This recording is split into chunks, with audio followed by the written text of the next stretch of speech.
Israel और Iran के बीच महाविनाश वाली जंग का आगाज हो गया है।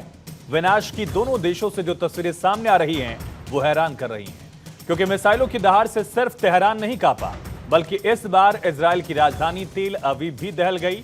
शायद ही इजराइल ने सोचा होगा कि ईरान इस तरह से मिसाइलों की बौछार कर देगा जो इजराइल को संभलने तक का मौका नहीं देगा। इजराइल की राजधानी समेत कई शहरों में वॉर अलार्म रात भर चीखते रहे। लोगों में दहशत जैसा माहौल दिखा, क्योंकि आसमान में गरजती मिसाइलें टारगेट्स को हिट कर रही थी। जो तस्वीरें एक दिन पहले ईरान की राजधानी तेहरान में दिखी, वैसे ही कमोबेश तस्वीरें तेल अवीव में भी दिख रही हैं।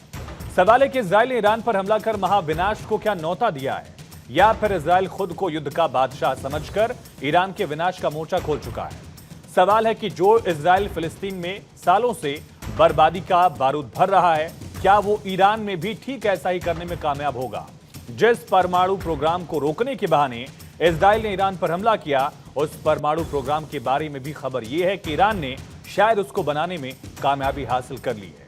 तो फिर सवाल यही है कि इस जंग को शुरू करने का मतलब और मकसद क्या है। क्या यह महाविनाश का आगाज है जिसमें इजराइल सिर्फ अमेरिका का मोहरा भर है और ईरान को तबाह करने की एक बड़ी तैयारी है। आज इसी मुद्दे पर चर्चा करेंगे, लेकिन इजराइल ईरान की तरफ से जो बयानबाजी हो रही है उसको पहले सुन लेते हैं। तो आज की दहाड़ शुरू करने से पहले उन सवालों का रुख कर लेते हैं जिनके इर्द गिर्द ये चर्चा रहने वाली है। सबसे अहम सवाल, मिडिल ईस्ट में फिर से तबाही का आगाज, क्या होगा अंजाम। मार दिया गया आर्मी चीफ, इजराइल के टारगेट पर क्या आप खामिनी भी हैं।